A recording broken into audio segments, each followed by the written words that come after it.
Insatiate king, Achilles thus replies, fond of the power, but fonder of the prize, wouldst thou the Greeks their lawful prey should yield, the due reward of many a well-fought field, the spoils of cities razed and warriors slain, we share with justice, as with toil we gain. But to resume whate'er thy avarice craves, that trick of tyrants may be borne by slaves. Yet if our chief for plunder only fight, the spoils of Iliad shall thy loss requite. Whene'er by Jove's decree our conquering powers shall humble to the dust her lofty towers. Then thus the king, shall I my prize resign with tame content, and thou possessed of thine? Great as thou art, and like a god in fight, think not to rob me of a soldier's right. At thy demand shall I restore the maid? First, let the just equivalent be paid, such as a king might ask, and let it be a treasure worthy her and worthy me. Or grant me this, and with a monarch's claim, this hand shall seize some other captive dame. The mighty Ajax shall his prize resign, Ulysses' spoils, or even thine own be mine. The man who suffers loudly may complain, and rage he may, but he shall rage in vain. But this when time requires. It now remains, we launch a bark to plow the watery plains and waft a sacrifice to Chrysa's shores, with chosen pilots and with laboring oars. Soon shall the fare the sable ship ascend, and some deputed prince the charge attend. This Creta's king or Ajax shall fulfill, or wise Ulysses see performed our will. Or, if our royal pleasure shall ordain, Achilles' self conduct her o'er the main. Let fierce Achilles, dreadful in his rage, the god propitiate and the pest assuage. At this, Pelides, frowning stern, replied, O tyrant, armed with insolence and pride, inglorious slave to interest, ever joined with fraud unworthy of a royal mind. What generous Greek, obedient to thy word, shall form an ambush or shall lift the sword? What cause have I to war at thy decree? The distant Trojans never injured me. To Phthia's realms no hostile troops they led. Safe in her vales my warlike coursers fed. Far hence removed, the hoarse resounding main and walls of rock secure my native reign. Whose fruitful soil luxuriant harvest grace, rich in her fruits and in her martial race. Hither we sailed, a voluntary throng, to avenge a private, not a public wrong. What else to Troy the assembled nations draws, but thine ungrateful and thy brother's cause?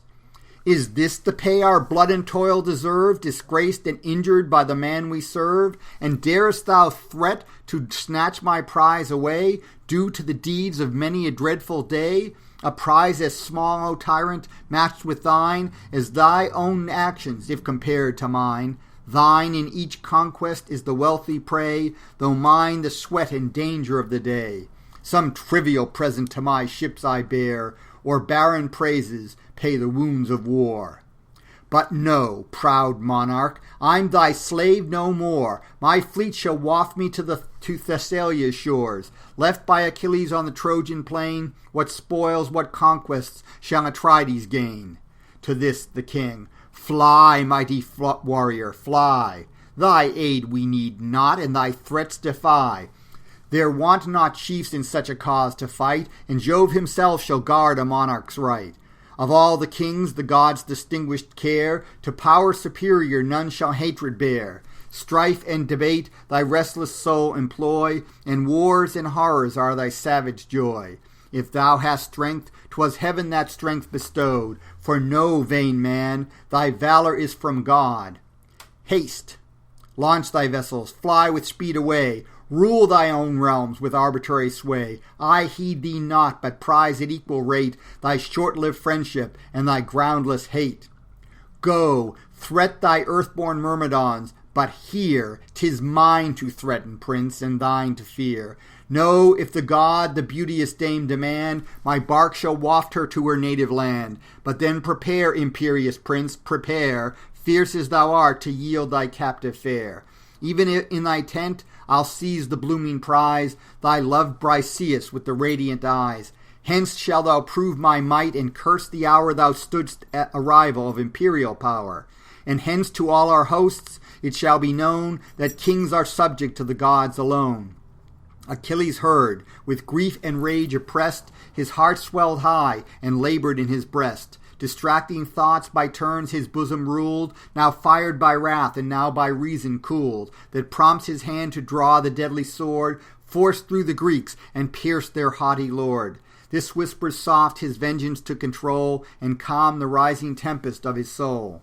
Just as in anguish of suspense he stayed, while half unsheathed appeared the glittering blade, Minerva swift descended from above, sent by the sister and the wife of Jove, for both princes claimed her equal care.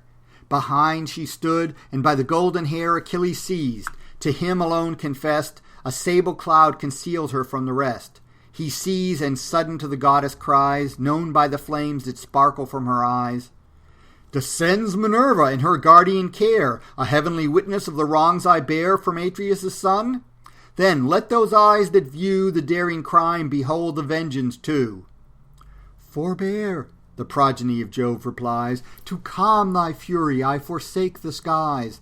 Let great Achilles to the gods resigned, to reason yield the empire o'er his mind. By awful Juno this command is given, the king and you are both the care of heaven. The force of keen reproaches let him feel, but sheathe, obedient, thy revenging steel. For I pronounce and trust the heavenly power, thy injured honor has its fated hour, when the proud monarch shall thy arms implore, and bribe thy friendship with a boundless score. Then let revenge no longer bear the sway, command thy passions, and the gods obey."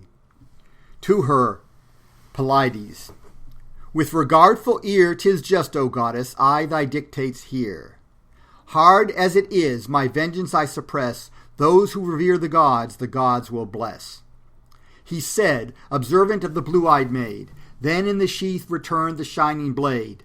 The goddess swift to a high Olympus flies, and joins the sacred senate of the skies.